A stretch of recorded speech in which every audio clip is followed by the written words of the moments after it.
E aí, como nós podemos ser um com Jesus e ainda continuar pecando?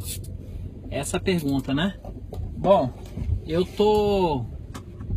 acabou que eu não falei sobre isso hoje, eu vou tentar falar agora rapidinho, tá bom? Então, ser um com Jesus é o que a Bíblia diz que é, né?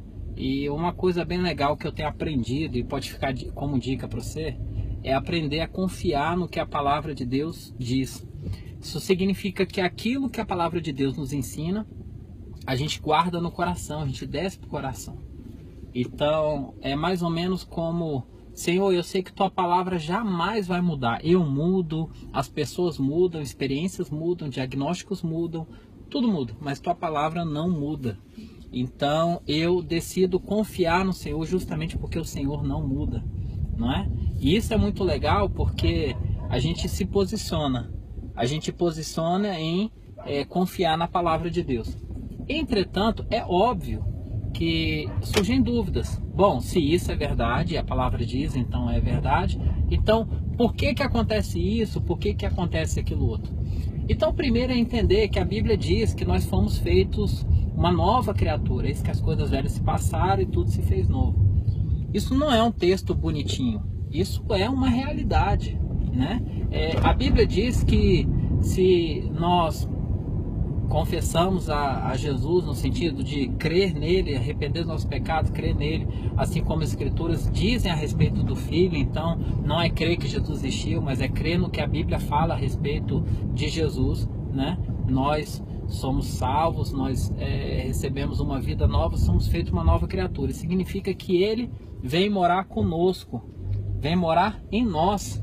E o Pai também vem morar em nós, e significa que a gente recebe também o Espírito de Deus que vem habitar em nós. Não é visitar, é habitar, é morar. Isso significa algo muito legal. Significa que eles agora estão aqui o tempo inteiro conosco. E a Bíblia cita o casamento como uma união entre o marido e a esposa, então passam a ser um. E também faz essa comparação para vir explicar conosco o nosso casamento com Jesus, né? Que passa a ser um. Então a pergunta é, se uma vez que a gente entende, e essa união é tão legal que lá em 1 Coríntios, né, no capítulo 2, se eu não me engano, verso 10 a 14, alguma coisa assim, a Bíblia fala sobre... que cita o Antigo Testamento, né, a passagem do Antigo Testamento falando que olho nenhum viu, ouvido nenhum ouviu, nem sondou no coração do homem aquilo que ele tem preparado para aqueles que o amam. E as pessoas usam isso: nós não podemos saber os planos de Deus, nós não podemos entender os planos de Deus, nós não podemos saber a mente de Deus, o que passa nele. Mas o próximo versículo diz: mas Deus não o revelou. E não o revelou através do seu Espírito, porque qual homem sabe das coisas mais profundas dele, senão o Espírito que nele habita? Assim nós sabemos das coisas de Deus, porque nós recebemos o Espírito que habita em Deus. Agora esse Espírito habita em nós, e esse Espírito nos revela todas as coisas.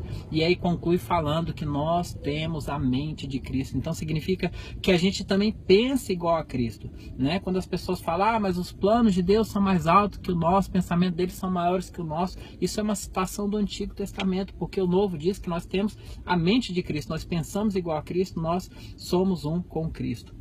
Bom, Ricardo, mas não é o que eu tenho pensado, não é como eu tenho vivido, ou eu tenho pecado e ele não peca. Como é que isso pode ser? Tudo na Bíblia é pela fé, né? A gente tem estudado muito sobre cura, praticado cura, vendo pessoas sendo curadas, e isso só acontece pela fé, não tem outra explicação. É como acontece, pela fé. Mas nós também temos visto outras coisas. Libertação também é pela fé. Nós temos visto palavras proféticas, também é pela fé. Nós temos visto vidas sendo transformadas, também é pela fé. E nós temos mudado a nossa forma de viver, também é pela fé. Mas pela fé no quê? Bom, pela fé naquilo que a Bíblia diz a nosso respeito. Então é mais ou menos o seguinte: quando a gente nasce de novo, a gente é recriado, mas nós somos recriados no Espírito. Os nossos pensamentos, sentimentos, emoções, histórico de vida e tal, ainda está ali, mas a gente recebe o manual de quem nós somos agora, né? Nós descobrimos que nós somos príncipes, somos eleitos de Deus, somos predestinados, nós descobrimos que nós somos um com Cristo, nós descobrimos que nós já temos todas as bênçãos celestiais nas regiões espirituais, nós descobrimos uma série de coisas. Entretanto, nós precisamos descobrir, ponto número 1. Segundo ponto, crer pela fé que é verdade. E a terceira, viver. Então, Ricardo, por que você é um com Cristo e ainda peca?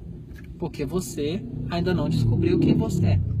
O pecado, ele é sempre ignorância, amém? Sempre é uma ignorância. Então, Paulo, ele ora pelas igrejas, a gente lê isso nas cartas, falando para que vocês cheguem ao pleno conhecimento da graça de Deus. O que isso quer dizer? Isso quer dizer que nós temos que entender exatamente o que a natureza aguarda pela manifestação dos filhos de Deus, o que a natureza está aguardando. Hoje a natureza está destruindo cada vez mais, porque o pecado entrou no mundo, mas essa mesma natureza está esperando que os homens retomem o domínio de todas as coisas, né? A manifestação dos filhos de Deus. Então, há muita coisa legal, mas todo pecado, ele é ignorância espiritual. Então, veja que quando Cristo, o nosso Senhor, ele estava ali morrendo, levando sobre ele todos os pecados, ele fala: Pai, perdoa-os, porque eles não sabem o que fazem. Eles estavam pecando, e pecando feio, mas eles não sabiam o que estavam fazendo. Estevão, quando estava ali, né, pregando o evangelho, falando, e viu o Senhor, a destra de Deus e tal, ele cita sobre isso, e ele é apedrejado, ele fala: Pai, perdoa, porque eles não sabem o que fazem. Pecado, ele é ignorância espiritual. Quando é o nosso caso, também é ignorância espiritual, nascido de novo com ignorância espiritual. Então a Bíblia diz: conhecereis a verdade, e a verdade vos libertará. Então, meus irmãos, qual é o caminho? Conhecer a verdade, e então ser liberto, viver uma vida nova pela fé no Filho de Deus, sabe? Pela fé na nossa união que nós temos com Ele, né? Jesus falava: quem vê a mim, vê o Pai, né? Aqueles que receberem a vocês, receberão a mim. Então, nós somos cartas vivas, né? Então, as pessoas olharão para nós e verão a Cristo. Por quê? Porque isso é uma realidade. Vamos, então, renovar nossa mente. Então, leia, creia na palavra de Deus e viva pela fé na palavra de Deus. Há muito o que se falar, mas eu acho que se não acabou ainda esse vídeo, o celular já deve acabar, então eu vou parar por aqui, mas eu espero que eu tenha dado um caminhozinho aí para você seguir ou continuar estudando conosco, tá bom? Deus abençoe e até a próxima. Tchau, tchau.